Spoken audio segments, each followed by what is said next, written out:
students, you are welcome to Economics Online class. We are discussing the 9th chapter, Fiscal Economics, right?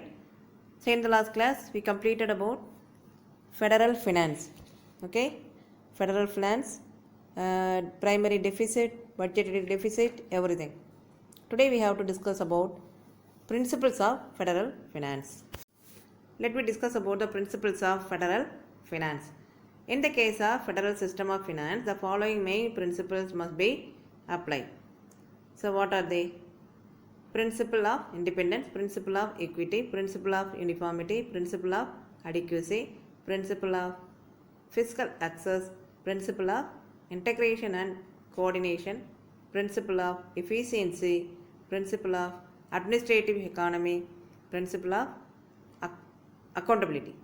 So these are the federal systems. Okay, let me see the one by one. The first one is principle of independence. Under the system of federal finance, a government should be autonomous and also free about internal financing matter concerned. Whatever decision made by the government, it should be autonomous and also the free. So it means each government should have separate sources of revenue authority. Okay, whatever they levying taxes to borrow money and to meet the expenditure of the government should normally enjoy autonomy in fiscal matters. In their fiscal matter, they should autonomous. Okay, that's why they saying principle of independence. They can work as a independent authority. The principle of equity. From the point of view of equity, the resources should be distributed among the different states so that each state receive a fair share of revenue. So that the equity will be there. Through the levy of taxes, the equal taxes will be levied by the government. So that they saying here the resources should be distributed among the different states. Okay, we have 29 states, isn't it? So that the resources should be distributed among the different states so that each state receive fair share. Okay, fair share of revenue. So this is principle of equity. Principle of uniformity. So this also like equity. In federal system, each state should contribute equal tax payment for federal finance. What is federal finance? Which is run by the government. Okay, so that for the government, the taxpayer should pay equal payment. But this principle cannot be followed in practice because the taxable capacity of each unit is not of the same. So equity we saying, but rich and poor is there, no? So depends upon the earning resources, earning capacity, the taxes are levied. So that this is not practically acceptable. So this is the capacity of each unit in here is not the same. The principle of adequacy of resources. The principle of adequacy means the resources of each government, it is central and state government, should be adequate to carry out its functional efficiency. Okay, the functional efficiency, they effectively they have to run the government through their taxes to their revenue. They have to function their government effectively. Here, adequacy must be decided with reference to both current as well as the future needs. So, besides, the resources should be elastic in order to meet the growing needs and unforeseen expenditure like war, flood, etc. They should keep some amount or some revenue for making their unforeseen expenditure like war, flood, earthquake, like that calamities. Okay, this is said the principle of adequacy of resources. The next one is principle of fiscal access. In a federal system, there should be possibility for the central and state government to develop new sources of revenue within the prescribed field to meet the growing financial needs. Depends upon the population, they have to increase their income. Okay. So what is their income? Revenue. Levying taxes, through the taxes they can getting revenue. So they want to increase their revenue, depends upon the forthcoming needs. overall the resources should grow with the increase in the responsibility of the government, so that the growth and development of the resources is depending upon the government responsibilities. Next point is principle of integration and coordination. The financial system as a whole, they should be well integrated by the government. There should be perfect coordination among the different layers of the financial system of the country. Then only the federal system will survive. Okay, the perfect coordination carried by the government in effective manner, then only the financial system will be effective in the country. Then the federal system will be survive. This should be done in such a way to promote the overall economic development of the country. So they have responsibility, isn't it? The principle of integration and coordination is very, very essential in the hands of the government. Another one is principle of efficiency. The financial system should be well organized and efficiently administered. So there should be no scope for evasion and fraud. No one should be taxed more than once in a year. Double taxation should be avoided, so that the efficiency must here. So who is making efficiency? The government only can maintaining the efficiency of the resources, and they can increasing the development and growth. There should be no scope for evasion and fraud here. So no one should be taxed more than the levied tax, and double taxation also avoided here. The next point is principle of administrative economy. So economy is the important criteria. So, and it is also federal financial system. So that is the cost of collection should be at the minimum level, and the major portion of revenue should be made available for the other expenditure outlays of the governments.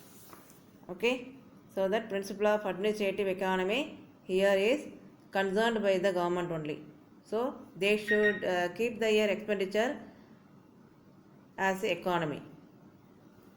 The next point is principle of accountability. So principle of accountability is each government should be accountable to its own legislator for its financial decision. That is, the central to parliament and the state to the assembly. Okay, the central government have some responsibility to say about their expenditure and income or revenue to the parliament. Such a way the state government also have responsibility to show their income, revenue, resources, everything to the assembly. This is principle of accountability. They have accountability, okay, to keeping everything. These are the federal system in India. Another topic is history of Finance Commission. So Finance Commission is a quasi-judicial body set up under Article 280 of the Indian Constitution. It was established in the year 1951. This is one more question, okay.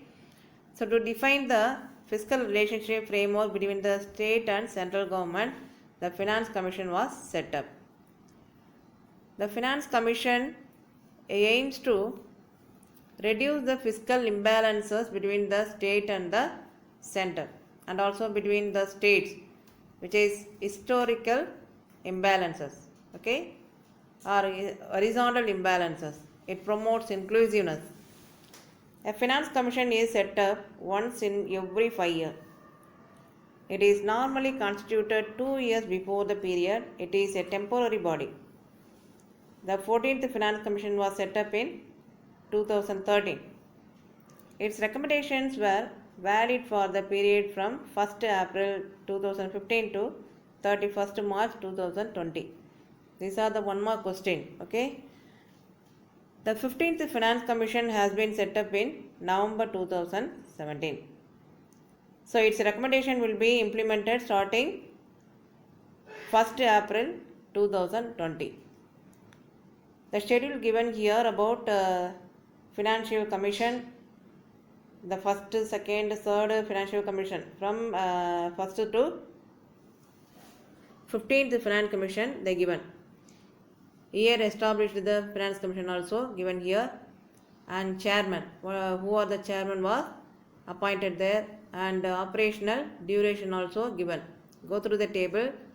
From this table, 2 mark or 3 marks will be there. The next concept is local finance. In India, we have n number of local bodies. So the income coming from the local bodies is called local finance. Okay, there is a large varieties of local bodies in India. As I said, we have the following main 4 local bodies which are functioning today in our country. What are they? The types of local bodies, the 4 only they are given here. Village Panchayat, district board or Zilla Parishad, municipalities and municipal corporation. These are the 4 main local bodies. Okay, what is village Panchayat? So village Panchayat in Tamil, Ooraatchi Mandra Alvalagam. Okay, you can see over in the rural areas we can see. So this is established, and the jurisdiction of a Panchayat is usually confined to one revenue village. So according to our jurisdiction, a Panchayat is usually confined in one revenue village.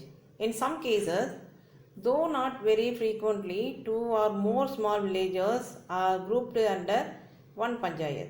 Okay, in some cases, very frequently, not very frequently, locating the Panchayat in each and every village, but 2 or more villages gathered and grouped under one Panchayat. So the establishment of Panchayat Raj is the avowed policy of most states in India. Functions. What are the functions of village Panchayat? The functions of Panchayat range over a wide area including civil, economics and so on. These are the areas they function in. Thus, small disputes may be disposed of by Panchayat on the spot. Okay, any small problems and any problems and disputes among the peoples in the villages, that will be solved by the Panchayats. Okay, then the roads, primary schools, villages, dispensary, etc. are to be managed by the Panchayats. So through the Panchayat only, these are the infrastructures governed. The supply of water, both for drinking and irrigation water, and falls within their field of responsibility, and in some cases farming, marketing, storage, etc. are entrusted there. Okay, entrusted by the Panchayat. They only concerning about the village water supply and both drinking and irrigation water, and also the falls, wells, everything coming under their control. So they have only the responsibility for managing all those things. Okay, and also the cases of farming, marketing, storage, everything they concern. Sources of revenue of village Panchayat. So what are the sources getting revenue? Okay, the village Panchayat getting revenue from these sources. What are they? General property tax. They levying taxes. Okay, in the rural people, they paying general property tax and taxes on land. Those who are having land, they have to pay tax. Then profession tax and also the tax on animals and vehicles.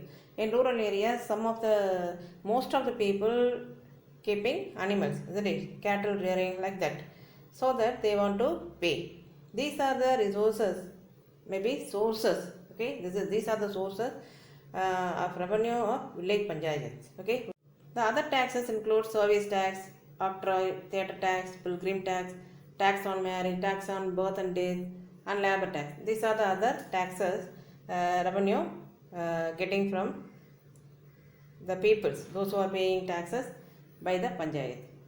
As a matter of fact, taxes are levied by the Panchayat. They only with the sanction of the state government. They only getting the sanction of state government, and there are certain limits in respect of tax rates which have to be observed. Okay, these are the sources of revenue village Panchayat. And second one is district board or Zilla Parishad. So these are the district boards established in the rural areas, or Zilla Parishads are established at district level. So these are the Panchayat board established in district level, so that The territorial jurisdiction. The territorial jurisdiction of a district board is generally a revenue district. Okay. So functions of the district board. In Tamil Nadu, the Zilla Parishad is a coordinating body which exercises a general supervision over the working of Panchayat Samiti and advises them on implementation of development scheme. Say what are the developmental scheme doing by the Panchayat Samitis and the district board. The Panchayat Samitis are advised to them and encouraging them to working in a good manner and also the supervising the district board or Zilla Parishad. These are the functions. Sources of revenue of district board.